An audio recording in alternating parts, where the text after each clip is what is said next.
Hello!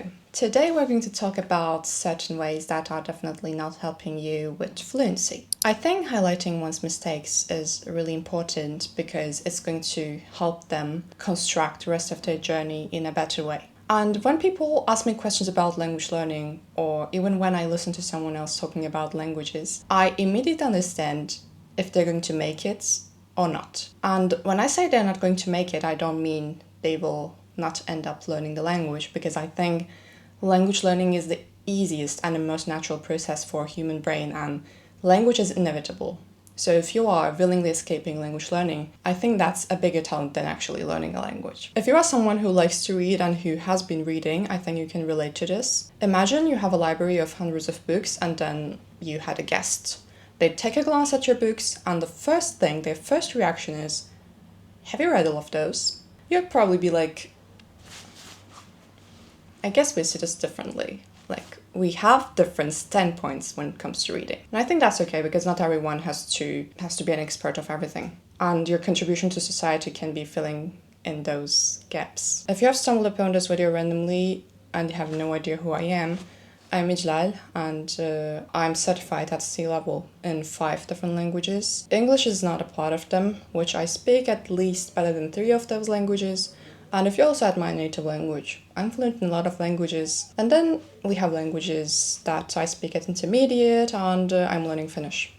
I think that's cool. So I think the number one thing is, when you are really busy studying, but not actually studying. I think a lot of studying is performative these days. Like, no one actually does things, but everyone talks about doing things. Or everyone is trying to get the necessary motivation to do things. If there's one thing I learned this year, is that motivation is quite an illusion and we don't really need it. And I do understand if you need motivation to proceed, because I also rely a lot on external motivation, and ensuring this internal motivation for me is not always possible. But one thing that will certainly bring you motivation is momentum, so when you keep doing things.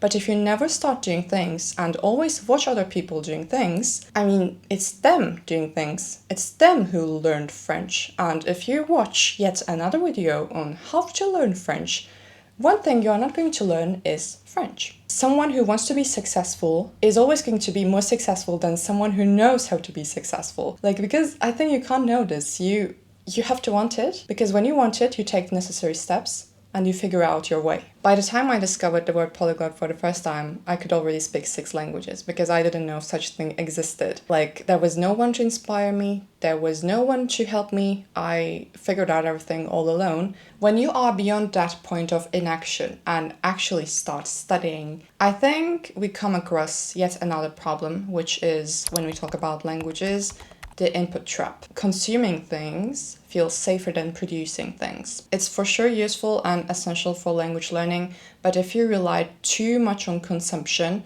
after some point you will realize that that's the only thing you can do. You can perfectly understand the language, but when it comes to producing, there is nothing to be seen. I think this problem also shows in people who view language learning more of a game. Like, if you have a streak of 200 days on an app, it's for sure a sign of accomplishment, and it feels like you are doing something for language learning, like you have done the necessary part, but it brings nothing when it comes to production. If you're learning German, Spanish, French, Italian, or English, and you want to work on your speaking without it getting overwhelming or with useful methods, I want to talk to you about my go-to speaking practice while I was preparing for C1 in German. You have surely heard about Lingoda, and I think it represents a great solution when it comes to the problem that we discuss in this video, because most of the time speaking or actively producing something in our target language feels not really safe.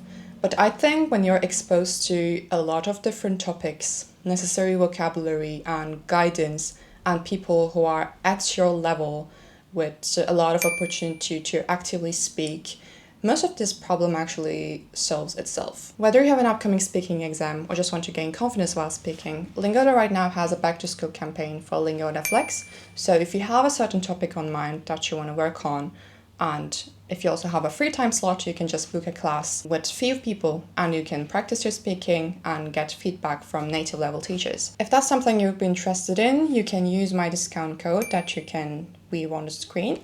and this is going to give you a 35% discount on back to school campaign, or you could also look at the link in the description to get more details. I think another way in which the input trap manifests is when you learn a lot of words with no actual use. And I think overly depending on flashcards or just preparing and memorizing them is also a sign that the person is thinking of language learning as a game.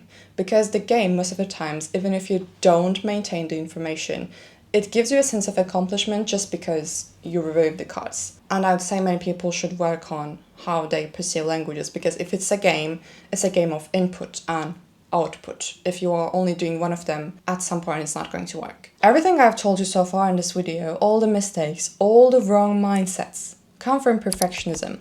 And perfectionism is the mechanism of your brain that protects you from potential failure. Because learning something implies failing. Like, you'll try to learn something, then you will fail again, then after 36 times of failing, approximately, you're going to succeed.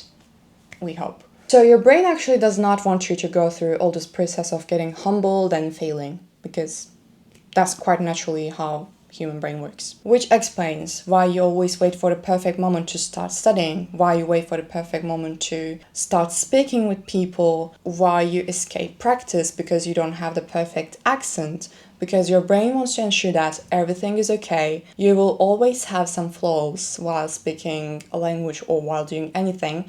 And if you're always waiting for the correct moment to do things, you will always miss the moment, because now you could have taken the chance and you could start doing your things. Perfectionism is most of the times the biggest enemy of fluency, because you will never feel secure enough to actually talk to people. Last week I was in Finland, and if you've been familiar with my journey, I've been learning Finnish since January, and I just finished A1.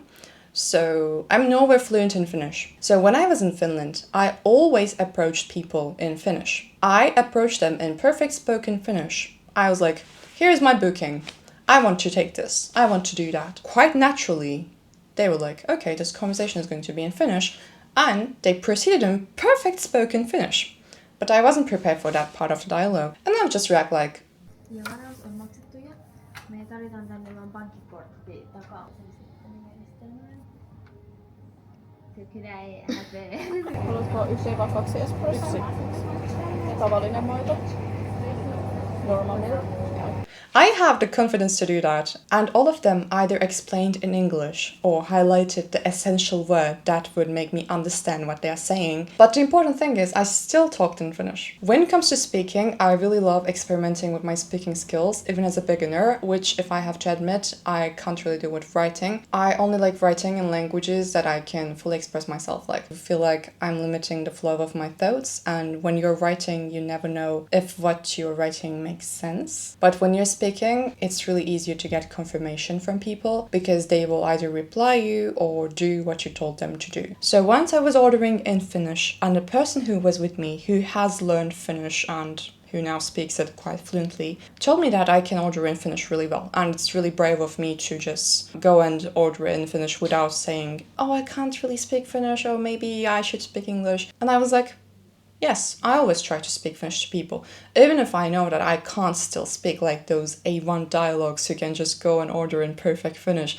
because my brain can't really construct those sentences naturally. So I use a simplified form that's natural for my brain, and I know that by time the structures are going to get more complex, so I will sound more natural in Finnish. Now I want to talk about avoidance, and that's not always avoiding the practice or the output, the difficult part. That's also sometimes avoiding the actual studying, because I know many people experience problems with consistency, but I want to talk about some ways how this is going to make things more difficult, or how if you avoid revision and only study new things, this is going to create a problem. So when it comes to consistency, my take would be that you can skip a day, but next day make sure that you compensate both the day before and the actual day. So you will make sure that you're not going to skip another day, because at the end it will make 3 days of work. So if you always have a system of accountability, like if you can see it on your planner that you are repeatedly not doing a task, it's a sign that